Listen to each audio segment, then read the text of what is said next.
Hi, male 40. I'm going through a really rough divorce right now. It's especially tough since my ex-wife Sandra, female 40, is demanding child support for our son, Jay, male 1.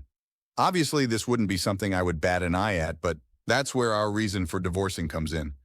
I found out that she had been cheating on me with not one but several men. This wasn't even new, and had been happening for the entire course of our 5-year marriage. Since I was unaware of all this, I assumed Jay was mine and signed his birth certificate, raising him like my own kid. Obviously, once I found out that Sandra was cheating on me, I got a paternity test done, and he's not my kid.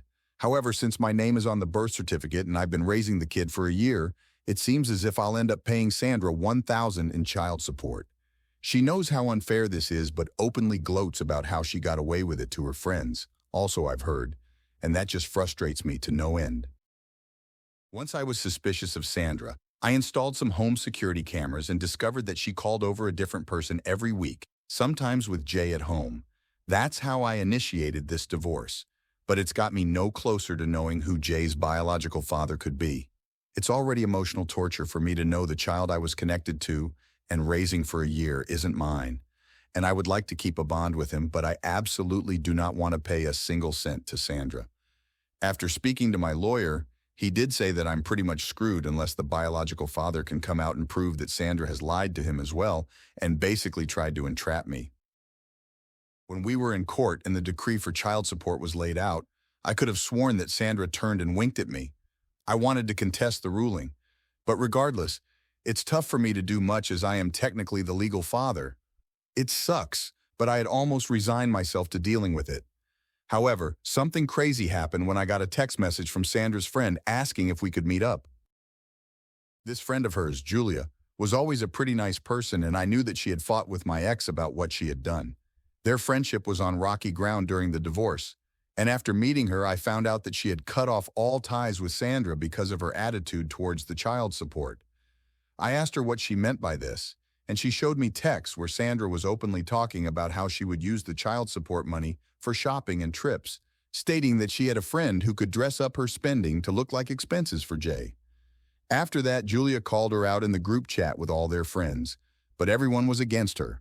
Their opinion was that Sandra was doing what was best for her and not endangering Jay, and it was my fault for not keeping the relationship alive. I was livid after reading all these messages and knew for a fact that I would fight the court order to pay child support after this.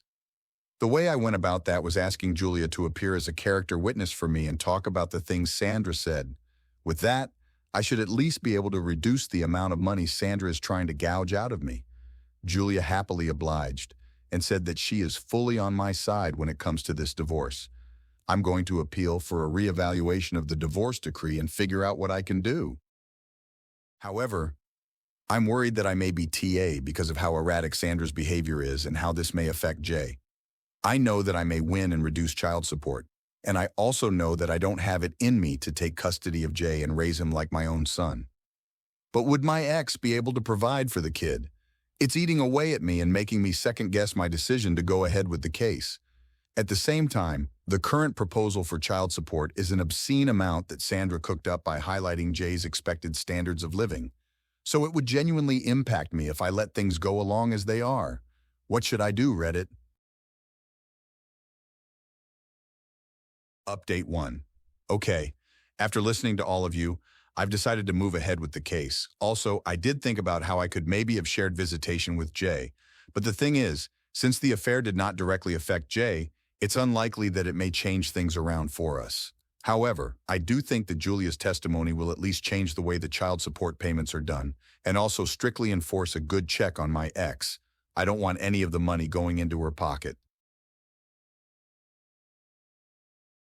Update 2. The appeal is currently ongoing, but a new development has also come up. Julia reached out to me and told me that yet another friend of Sandra's has had a fight with her and has some news that may help me sue for paternity fraud. She knows the likely father of Jay. Apparently, Sandra has spoken with this friend. I don't know their identity when she was pregnant and admitted that she knew who the father was. The reason she confessed was because this guy worked with this friend and was quite close to her too.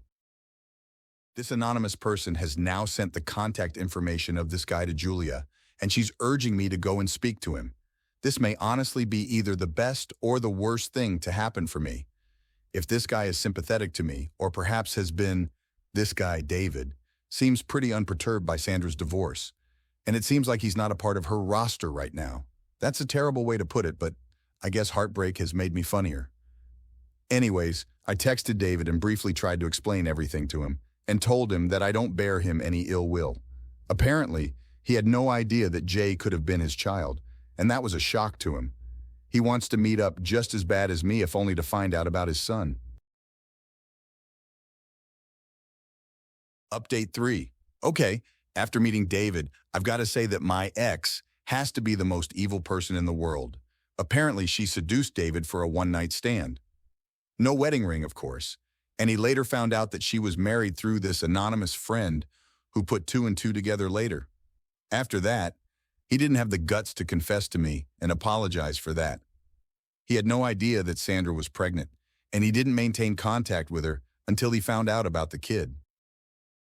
When Jay was born, Sandra assured him that it was not his and openly lied about being on the pill when they had slept together. However, when he and I sat down and discussed the timelines for everything, it became clear that Jay was probably David's child. A paternity test later confirmed this. Obviously, this guy feels horrible that he's missed an entire year from the life of his son and is extremely angry at Sandra for lying to both of us. After speaking to David and getting all this info, I contacted my lawyer, and he said that there is a solid ground to sue Sandra for paternity fraud. So David and I are going to sue Sandra for paternity fraud. She's in for a world of hurt. Update 4. So the new case is ongoing, but there are already a few big wins for us. Firstly, I'm not going to be paying any child support. In fact, Sandra's going to have to pay me for emotional turmoil and damages. When I said I was going to take her to the cleaners, I wasn't joking. Julia's testimony and the evidence that showed my ex knew who the real father was and withheld it really helped turn things in our favor. Furthermore, Sandra is willing to relinquish custody of Jay, and David wants to raise the kid with his current partner. The fact that she's got such little connection with her son leaves me disgusted, but it's nothing more than I'd expect from her. I guess she'll visit him every now and then. David has also kept his door open for me to visit and keep in touch with Jay as his uncle. I just hope that this situation doesn't screw over the kid emotionally as he grows up. It's going to take a lot of maturity and effort to make sure that doesn't happen. But the more I get to know about David, the more it seems like he's a stand-up kind of person. He's been extremely remorseful about the fact that he was part of an affair, even though Sandra had lied to him. This is an odd thing to mention in an update, but I'm also kind of seeing Julia.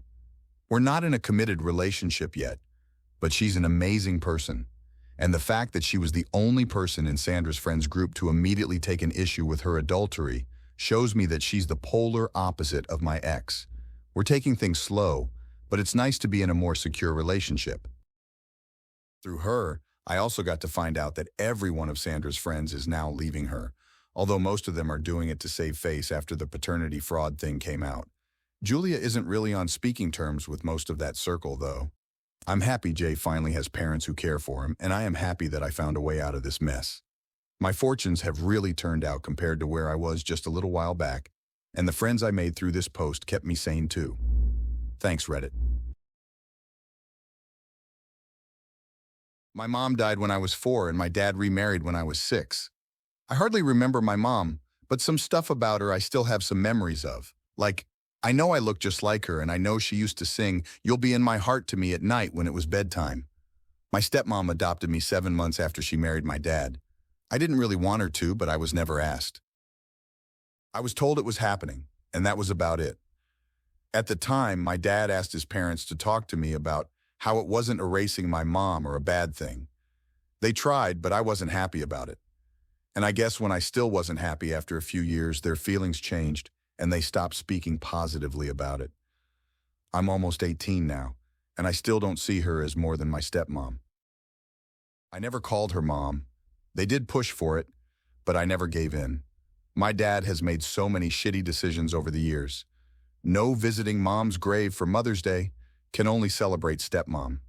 He also took down all photos of mom from living spaces in the house. And because of that, we have no photos of before I was 7, since I refused to pretend we were a family when I was little. I only gave in when I realized Dad would keep pushing and punishing me for not being in photos and for not getting with the program a little while ago, not sure when. My grandparents told my stepmom and dad that she was not my mom and she should stop saying she is. Dad and stepmom were angry about that. She says she's been my mom since I was 6 and she's given everything to me. Dad said that was not how to speak to the mother of their grandchildren. I have 3 half-siblings from Dad and stepmom. It came up again a couple of weeks ago, only I was there this time. They said she wasn't my real mom, and I agreed with them. My stepmom kicked them out. And when Dad got home, she told him what was said, and that I didn't just let them say it, but I agreed with him. Dad told me I should have defended my mom. I told him I always do, and I've always known who my real mom is. I told him just because he decided he could force a new legal mom didn't make her my real one. She asked what she would have to do to be my real mom. I told her to let me decide what she was going to be, not insisting on it and making a big fuss my whole life about how I never call her mom, which is an issue I've had with her since before she married my dad. She told me it was unnatural for kids so young when a parent dies and the other parent remarries to not warm up and naturally start saying mom or dad. I told her they never gave it a chance and that I was a scared kid who desperately didn't want to forget the very brief memories of my mom. She asked if those memories were more important than all the memories with her, and I said yes. That told me I need to change my attitude or I'll end up a misogynistic a hole and I will have crushed an innocent woman.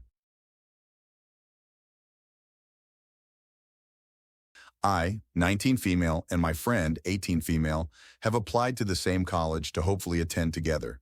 This college does admissions on a rolling basis, so I was hurrying to get all of my required documentation. She told me last time we were hanging out that she wanted us to wait until we both got letters to open it together. In my mind, I would have been fine with it, but she hasn't even submitted her application. And it's now been almost a month since I submitted mine.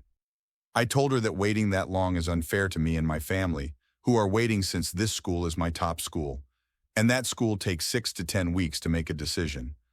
She downplayed it and said that it would only be me waiting a week or so to open the letter, and that if I opened it without her letter, there would be an argument. Now, almost every time we talk, she keeps telling me to wait. But I told her when I get it, I'm going to open the letter, so I don't know. I've asked my sister and mom about it, and they are on my side, but I still feel like the a-hole. Am I?